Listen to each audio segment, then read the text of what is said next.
లోకంలో ఏ ఆడది కూడా మా ఆయన చిన్నప్పుడు ఎలా ఉన్నారో అది నాకు ఇష్టం, అలా ఉంటే బాగుండేది అంటుందా? అనదు. కానీ రుక్మిణీదేవి ఏమడిగిందో తెలుసా?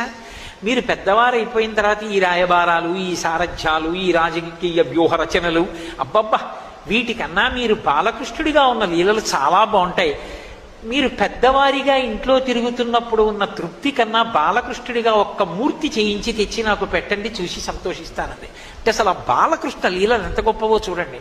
అప్పుడు విశ్వకర్మని పిలిచి చేయించాడు బాలకృష్ణుడి మూర్తిని.